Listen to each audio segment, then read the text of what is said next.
Wakuzu family, back with another episode of the Pan-African Family Cooking Show.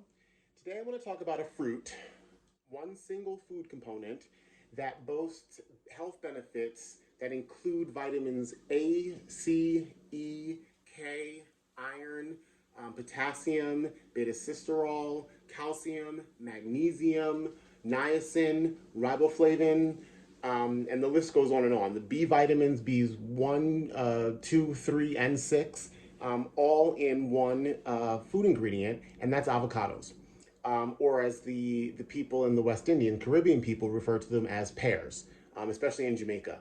The avocado is referred to as a pear. There are basically three types of avocados. The kind that are grown in the West Indians, what a West Indian would call a pear. They're the Mexican variety that we're most familiar with in the States, a Hass avocado. And then there is the larger Guatemalan avocado that you see down in Florida most often. That's the largest, they're the largest of the avocados.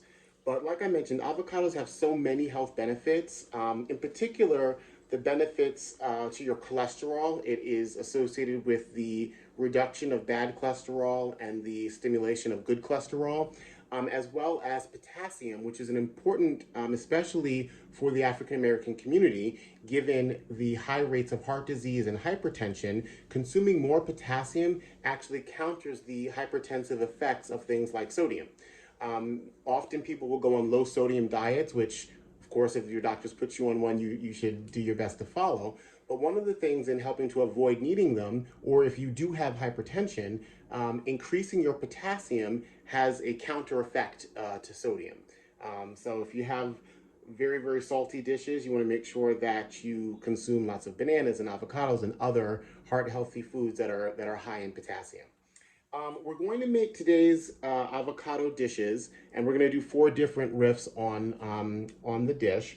We're going to do the least amount of cooking possible. In fact, we're only going to use heat to cook one thing from today's meal. All of the rest we're going to do in um, a cold preparation, and we're going to do most of our cooking and food assembly right on the countertop. So it's going to be a very easy meal to come together. It's going to be something that's really great to use for breakfast, for lunch, for brunch. It'll have a nice enough presentation that if you're having friends over, it'll be a cool dish to serve when you're entertaining. And again, it's going to be a very, very healthy option that can be changed seasonally, and you can use different ingredients depending on the time of year. Let's get started by looking at our ingredients and our spices. As you can see, we've got two avocados that we're going to cut in half to give us four different dishes. We've got a variety of different fruits and vegetables we're going to go with. Everything from olives to pickles to cucumbers to spinach to chives. We've got regular white onion, green pepper. We've got some cured salmon. We've got white tuna, sweet potato. We've got some marinated mushrooms. We've got a little bit of breadcrumbs. We've got some wasabi peas, some salsa, some brown rice.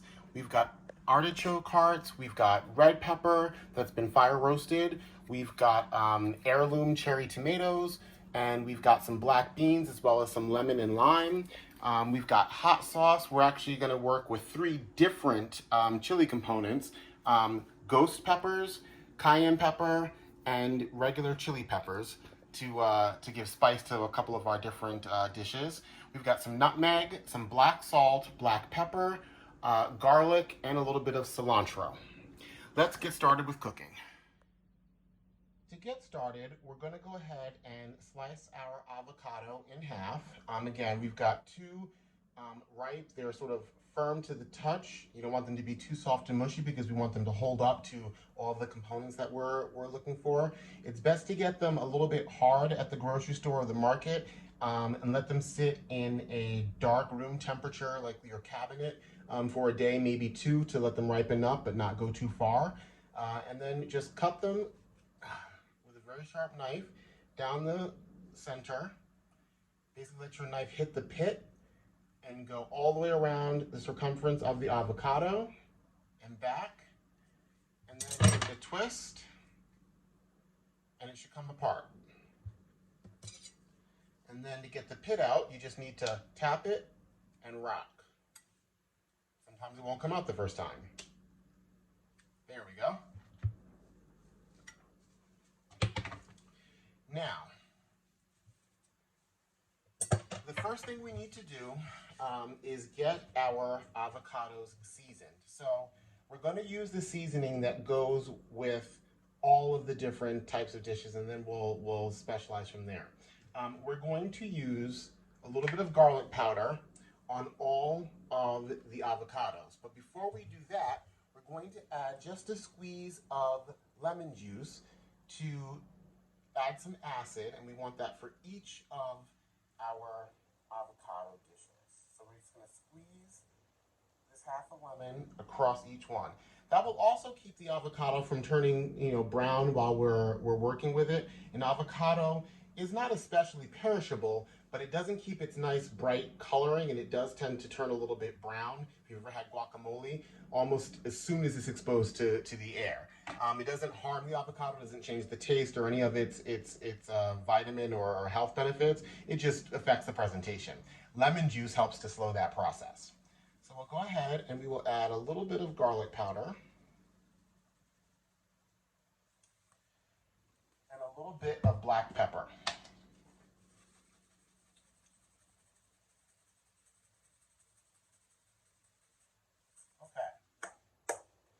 And now I'm going to set the avocados aside and start working with the first one. So for this particular preparation, we're going to do a couple of simple seasoning additions to it. The first thing we're going to add is garam masala, which is an Indian spice blend. It has things like coriander and cumin and cardamom. It's a very flavorful, pungent spice mixture to use. You find it in lots of different Indian dishes. Here we're going to use it because it will give us a nice complement to a lot of the fat and richness that the avocado has and some of the other ingredients that we're going to add. So we're going to sprinkle on just a little bit of garam masala. And then I'm going to take the sweet potato. Now this sweet potato I actually baked last night, and I had half of it left over. So I'm just going to use half of this sweet potato. The sweet potato is really, really soft because it's been baked. All of the sugars that are in the sweet potato, have caramelized, and it's going to be really, really sweet. And I'm going to stick that right in the center of the avocado.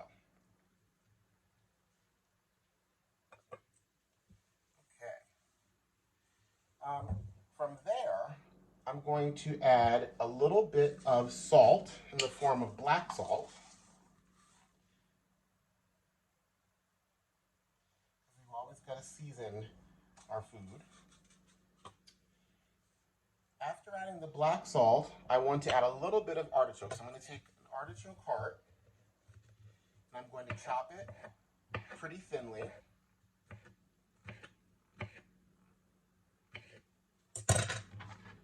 And I'm just going to lay it on top, on one side. And then I'm going to take a red pepper. And I'm going to cut it really thin.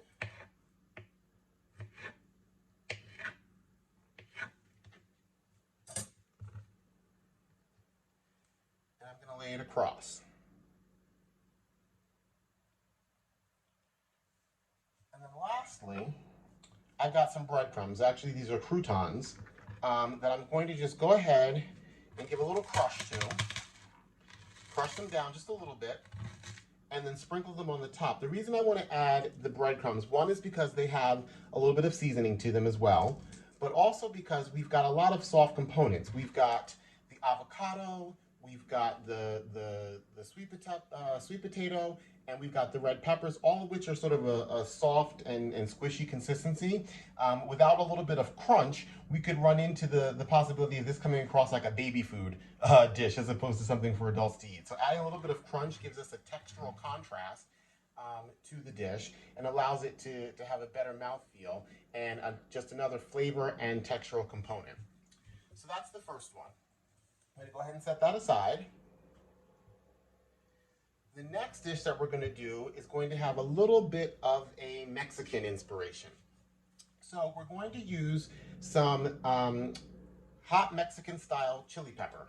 So I'm going to put that directly on the avocado. And then, depending on your tolerance for spice, I'm going to add two more components. One is a smoked paprika to give it a little bit of an earthy, rich, smoky tone, taste.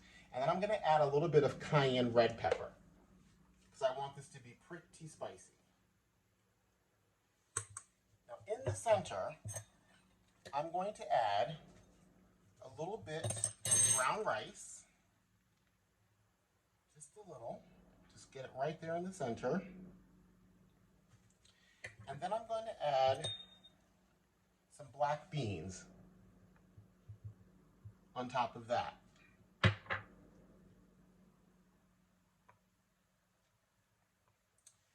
From there, I'm going to take some of the tomatoes, and I've cut those in half, but I want them to be a little bit smaller, so I'm just going to give them another little chop. Cut them up really thin. And this is so we've got a nice fresh component to go along with the freshness of the avocado itself. So I'm going to add a little bit of tomato on top. We've got red, orange, heirloom tomatoes. These are cherry tomatoes. You can use whatever tomatoes happen to be in season when you go to the market. And then from there, I'm going to top that with a little bit of salsa.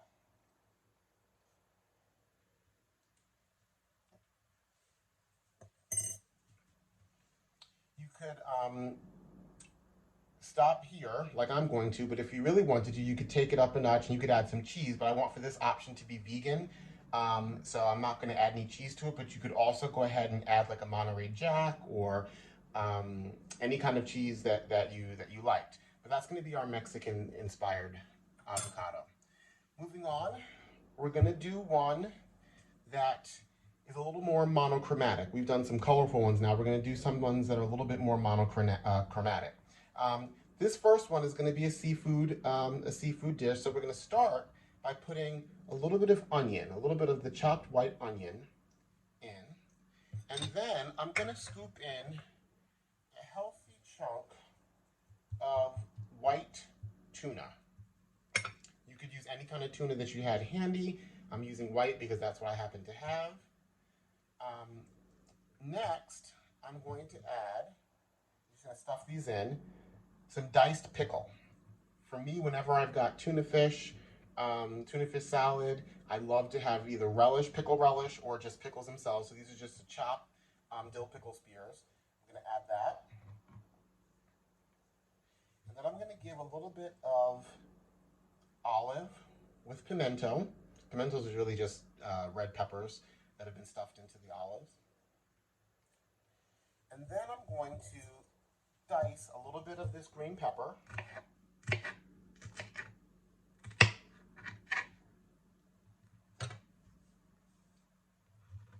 I'm going to sprinkle on some green pepper.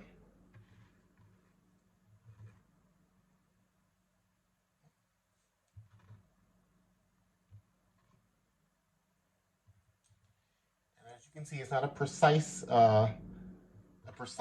You're going to just get it on there as best you can. The point is to have an overall effect and to layer on these ingredients so the flavor profile sort of layers on and has a lot of richness. To that, I'm then going to add a big hunk of spinach that I have julienned across the top. So we're going to go with a really, really green, sort of a monochromatic avocado option. And then lastly, we're going to do a cured salmon option. Now, in this case, the way that I've cured the salmon is this morning when I first got up, I got some salmon and I put it into a bowl with lemon and lime juice with some salt, some black peppercorns, a little bit of sugar, some tarragon, and some fennel. And I let it sort of soak and marinate in that while I went for my run this morning. Then when I came back, I took it out of the fridge, rinsed it off, strained it, and then sliced it, leaving on as much of the black pepper as I could. So now I've got, as you can see, instead of a raw preparation, the salmon is actually cooked. It's cured. The acids from the lime and the lemon, along with the salt and the preservatives from the sugar, have actually cooked the salmon without using any heat. Sort of like what you would get when you have salmon and lox or a bagel, or any kind of a raw ceviche seafood. So what I want to do here is I want to first layer in a little bit of cucumber. And I'm doing that for the same reason that I added the breadcrumbs to the other other avocado, because I want to have crunch. I want to have something to counteract the softness of both the salmon and of the avocado itself. I'm then going to add a little bit of chive. I'm going to add a little bit of mushroom.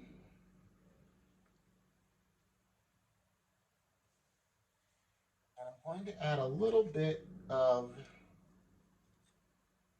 the wasabi peas. Really just a little bit.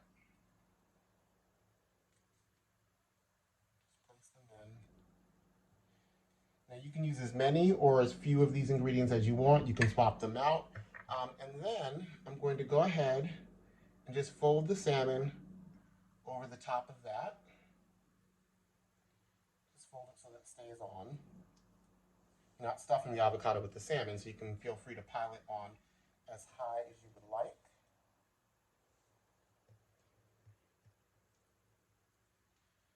And that's enough for this one. And then I'm going to go ahead and add my secret ingredient, which are ghost chili peppers. Now, be very, very, very, very careful. These are super hot. You want to use gloves if you are getting them fresh and chopping them up yourself. I'm actually using a spice grinder. These are dried peppers, so I can avoid touching them. You'll see I'm going to give it the slightest little twist because you just need a dusting of it. Any more and you won't be able to taste any of the food, and you'll probably have your eyes watering in seconds. So I'm going to just give a little bit of the ghost pepper over the top.